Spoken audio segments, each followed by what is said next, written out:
Ravi de vous retrouver, chers téléspectateurs. Bonsoir et bienvenue dans ce journal dont voici les titres. L'usage du téléphone dans les établissements scolaires publics et privés a été interdit par le ministre de l'Enseignement préuniversitaire et de l'Alphabétisation. Cette décision est diversement appréciée par des responsables d'écoles ainsi que certains citoyens de la capitale guinéenne. Suite aux violences sexuelles dont la Guinée est confrontée ces derniers temps, le professeur Hassan Ba, médecin légiste, annonce que plus de 70% des victimes de viol sont le plus souvent traumatisées.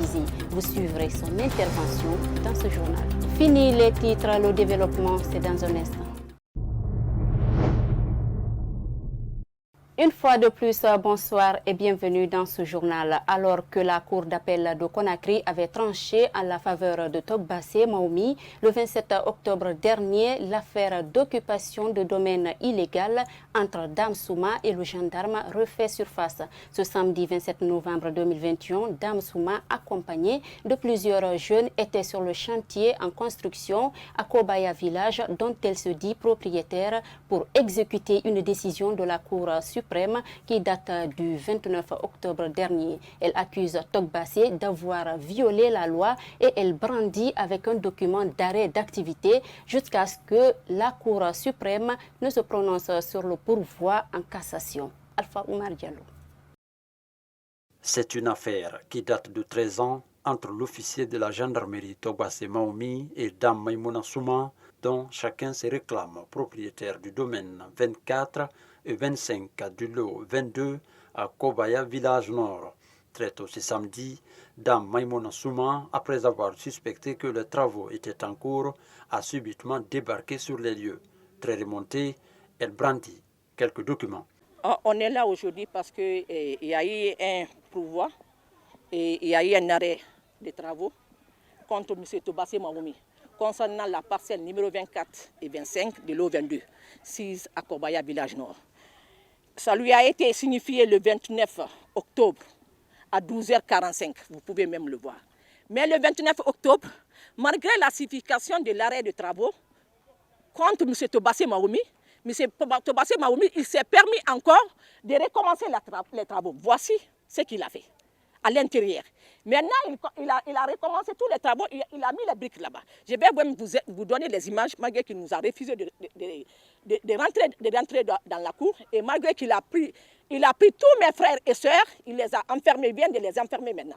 Dans ces conflits qui ne fait que perdurer, le nom de l'ancien gouverneur de la ville de Conakry, général Mathurin Bangoura, apparaît. Ce dernier aurait proposé des autres parcelles à Dame Souma quelque part, ce qui n'était pas du goût de Maïmouna. Elle s'insurge contre l'officier de la gendarmerie. Comme c'est lui-même qui a dit le nom de M. Mathurin, Dieu merci. M. Mathurin, hier, j'ai appelé M. Mathurin, avant-hier. Quand je l'ai appelé, à propos d'ici, je lui ai dit que M. Togbassé est en train de faire des travaux. Ça m'a été proposé par eux. J'ai refusé. Donc, quand j'ai refusé, maintenant, qu'est-ce qui s'est passé? Ils ont dit, lui, maintenant, comme j'ai refusé de prendre des propositions, il est venu maintenant pour s'encaparer ici, pour recommencer les travaux. Malgré qu'il y a eu l'arrêt des travaux qui est sorti contre lui. Alors que Dame Souma se réclame propriétaire de la parcelle numéro 24 du lot 22 à Kobaya Village, ce domaine serait la propriété privée d'un enseignant.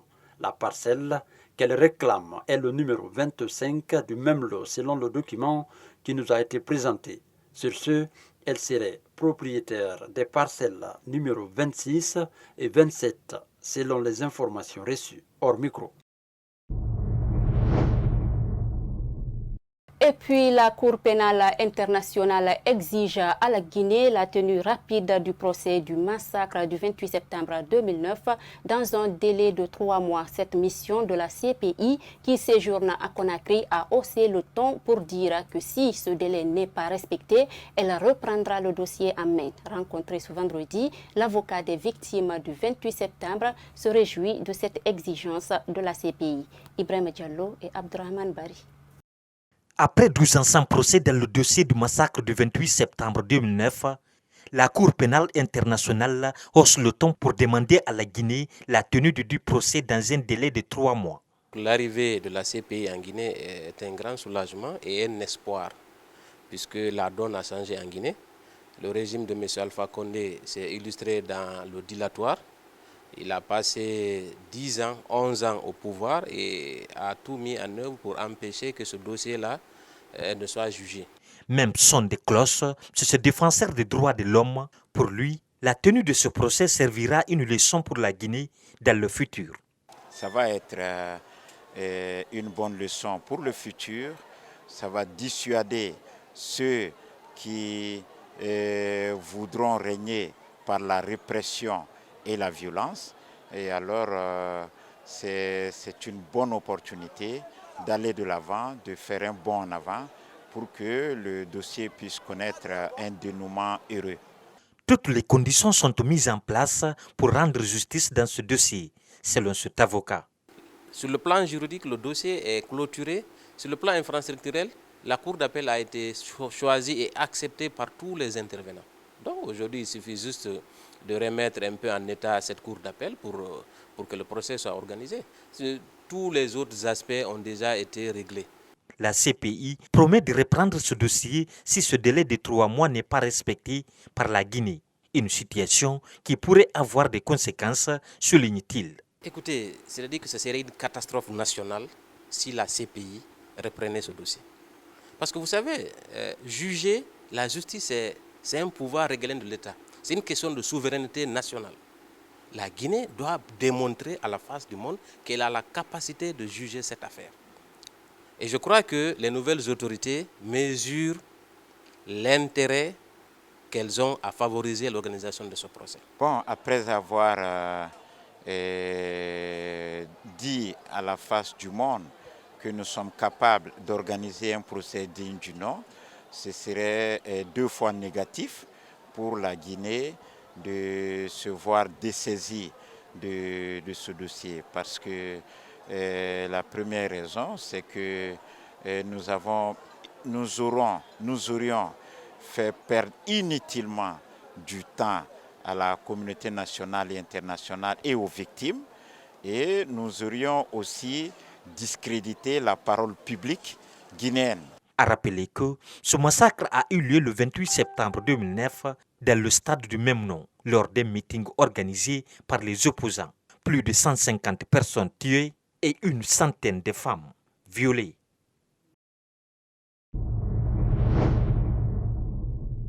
Nous restons toujours dans le même cadre pour dire qu'un citoyen remonté qui a perdu des proches pendant cet événement tragique s'est aussi prononcé sur ce sujet. On l'écoute au micro de Mariama Kindibari et Abdrahman Bari.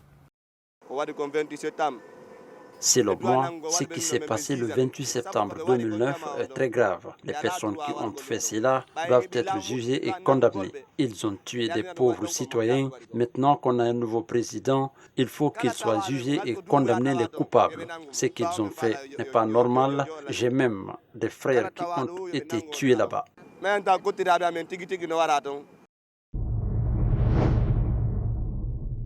Le collectif des victimes de Kapororaï, Kipé 2 et Dimes ont rencontré ce vendredi le ministre de l'Urbanisme, de l'Habitat et de l'Aménagement pour échanger sur leur situation qui perdure depuis 2 ans. Ce samedi, une de nos équipes a rencontré le chargé des missions adjoints du collectif des déguerpis de Kapororaï, Kipé 2 et Dimes qui s'est exprimé sur l'objectif de cette rencontre. Plus de précisions avec Mariama Kindibari et Ibrahim Khalil Silla. C'est en 2019 que plus de 2000 maisons ont été démolies dans le quartier Kapororaï, Kipédé et Dimes, sous l'œil impuissant des propriétaires. Depuis cela, ces victimes ne bénéficient d'aucun soutien venant de l'État. Après le changement de régime, ils ont décidé de rencontrer le nouveau ministre de l'Urbanisme, de l'Habitat et de l'Aménagement pour faire face à leur situation. L'objectif de cette rencontre, c'était une prise de contact, lui exprimer un peu les dégâts, la violence qu'on a subie au niveau du déguerpissement de Kapororaï Kipé 2 et Dimes 2019 et voir dans quelle mesure on peut obtenir réparation. Après nos échanges avec le ministre, il a exprimé également sa solidarité envers nous par rapport à la violence, aux violations des droits humains qu'on a subies. Et s'est engagé en tant que facilitateur à œuvrer dans le bon sens pour que réellement on soit rétabli dans nos droits. Poursuivant, ils demandent à leurs camarades de continuer le combat jusqu'à satisfaction. Ce que je peux leur demander, c'est toujours de resserrer les rangs pour continuer le combat jusqu'à ce qu'on jusqu'à ce qu'on nous restitue nos domaines. Cependant, il lance un cri de cœur aux nouvelles autorités du pays pour qu'enfin ils puissent obtenir justice. Je vous le disais au sommaire, le ministre de l'Enseignement préuniversitaire et de l'Alphabétisation interdit l'usage du téléphone dans les établissements scolaires publics et privés. Le ministre Guillaume Having invite les inspecteurs régionaux ainsi que les directeurs préfectoraux et communaux de l'éducation à veiller sur l'application stricte de cette décision. Des responsables d'école se sont exprimés suite à cette décision. Bintou Souma et Abdrahman Bari. Les téléphones et d'autres objets connectés tels que des tablettes, des montres, des écouteurs Bluetooth sont désormais interdits dans les établissements scolaires, publics et privés du pays pendant des heures de cours et d'évaluation. Cette décision du ministère de l'Enseignement préuniversitaire et de l'Alphabétisation est bien perçue par ce responsable d'école. Je salue cette décision parce que la nouvelle technologie, c'est une très bonne chose. Ça avance les élèves à beaucoup de choses, élèves, chercheurs, enseignants et tout le monde. Cependant, quand on est en situation d'apprentissage, surtout à l'école, il y a lieu de se concentrer sur une seule chose, le message qui vient du professeur. Souvent, c'est en classe que les élèves se connectent aux réseaux sociaux, ils font des captures d'écran des leçons, répondent aux appels en plein cours et d'autres photographient les enseignants afin de les ridiculiser sont des comportements que déplore cet enseignant. Malgré qu'il apprécie la décision, mais la qualifie d'hâtive. Je pense que le ministre doit savoir préciser les choses, réglementer, parce qu'aujourd'hui, ce que nous voudrons, c'est faciliter la tâche aux enseignants. Et faciliter la tâche aux enseignants, c'est préparer des fiches pédagogiques de cours, les mettre dans les téléphones que les enseignants peuvent détenir et que les élèves, les apprenants aussi peuvent détenir et qu'à partir de là, chacun peut en quelque sorte utiliser, mais dans le sens de l'enseignement-apprentissage. Mais vouloir dire que c'est totalement interdit sans pour autant réglementer, relève, ma foi, d'une décision un peu hâtive. Michel Pépé Balamou lance un appel aux enseignants d'appliquer la rigueur. Il revient aux enseignants de se faire respecter et de faire en sorte que l'élève qui se trouve en classe ferme son téléphone et le met dans son sac, parce qu'il peut y avoir des cas d'urgence aujourd'hui avec l'insécurité. Les parents ont besoin des renseignements de leurs enfants. Dans le même courrier, les autorités éducatives sont ordonnées de faire des visites inopinées dans les établissements scolaires afin de constater l'application stricte de cette décision. Toujours dans le même cadre, dans un communiqué rendu public dans la soirée de ce vendredi, le ministère de l'Éducation nationale et de l'Alphabétisation interdit l'utilisation des téléphones dans les établissements d'enseignement préuniversitaire, une décision saluée par plusieurs citoyens de Conakry. On les écoute au micro de Ibrahima Diallo et Alpha Omar Diallo.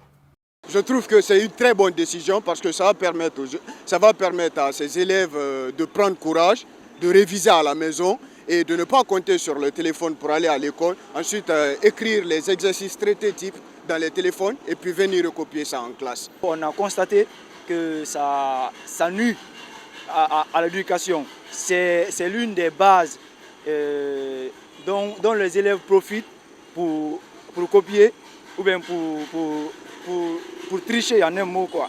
Donc je pense pas que c'est une mauvaise idée. Selon moi, je pense que c'est normal. Ça permettra aussi les élèves de se concentrer sur le sujet, sur les explications, quoi. Parfois, quand nous sommes en classe, le prof est là à expliquer et les élèves aussi sont là à vérifier, à regarder leur téléphone. Je pense que cela n'est pas normal. L'utilisation des téléphones au niveau des enseignements secondaires ou primaires, c'est une décision salutaire. Dans la mesure où le téléphone, vous n'êtes pas sans savoir que les élèves sont trop concentrés sur le téléphone pendant les cours. Et ce qui n'est pas bon pour leur niveau d'études.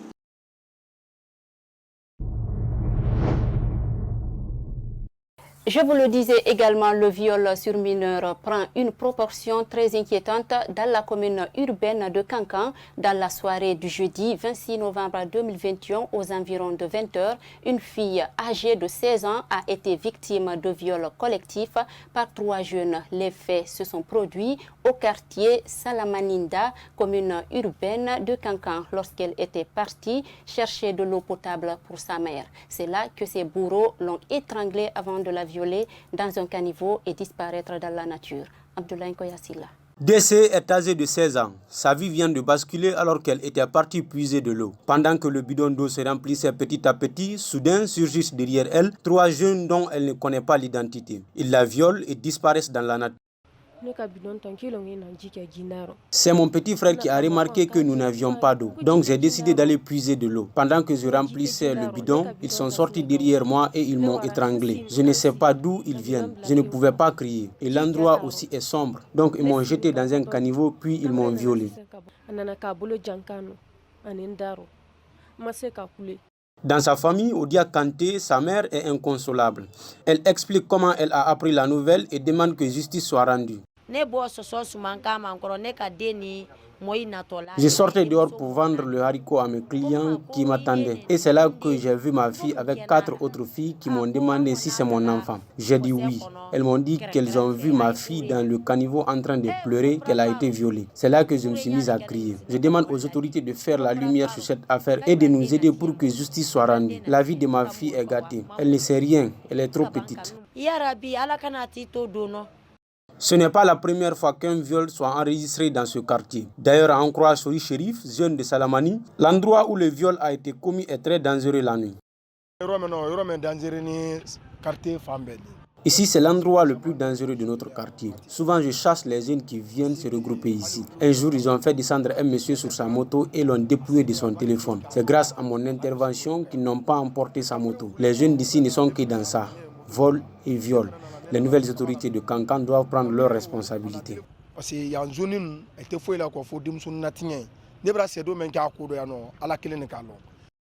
L'antenne régionale de l'Office de protection des genres et mœurs est déjà saisie du dossier. Le commandant annonce l'ouverture d'une enquête. La victime, quant à elle, continue de recevoir les soins à l'hôpital de Kankan. Ces derniers temps, la Guinée est confrontée à des violences sexuelles de façon récurrente. Face à ce phénomène, un médecin légiste s'est prononcé sur ce sujet. Professeur Hassan Ba a fait savoir que plus de 70% des victimes d'agressions sexuelles sont traumatisées. Yaye Oumoubari pour plus de précisions. Les violences sexuelles sont devenues monnaie courante ces derniers temps en Guinée.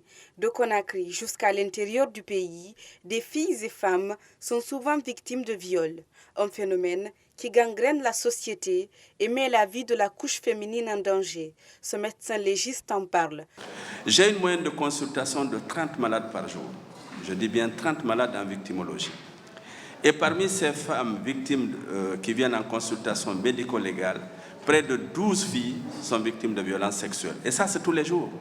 Ces filles prépubères, donc qui sont immatures, qui n'ont pas un développement sexuel complet, vous comprendrez aisément qu'il y a des lésions importantes qu'on peut observer chez ces filles-là. Des lésions qui peuvent aller à la déchirure simple jusqu'à quelquefois la perforation. On a des filles aujourd'hui qui sont violées, où il y a des perforations recto-vaginales, où on récupère les selles dans le vagin. Des enfants de 6 mois, de 3 ans, de 4 ans sont victimes de viols. Pourtant, ces enfants ne disposent pas de caractère secondaire pour attirer un homme. À la question de savoir si ces violeurs sont dotés de toutes leurs facultés mentales, professeur Hassan répond. On est allé à la maison centrale, nous sommes allés chez Mme Marie Gomez, nous sommes allés dans les commissariats pour examiner ces auteurs de victimes avec un protocole de psychiatrie pour vérifier également est-ce que c'est des personnes normales. Parce que sur le plan pénal, on ne peut être tenu responsable que lorsqu'on dispose de toutes ces capacités mentales. S'il est avéré que c'est des personnes malades, alors il va falloir soigner notre société. Et je vais vous dire le résultat de cette étude. 60% de ces auteurs disposaient de toutes leurs capacités mentales. Elles étaient normales. On avait 15% qui étaient des personnes qui avaient une addiction à l'alcool et à la drogue, et 15% qui avaient des maladies mentales. Donc ça, c'est une réalité. Pour mettre fin à cette recrudescence de viol dans la société, professeur Hassan Ba interpelle la justice face à ses responsabilités, celle de jouer pleinement son rôle. Aux victimes de violences sexuelles de disposer des éléments de preuve pour prouver le viol et à la médecine de prendre l'exemple sur le Sénégal. Voilà, c'est cet élément de santé qui met fin à cette édition d'information. Merci à tous de l'avoir suivi. Au revoir.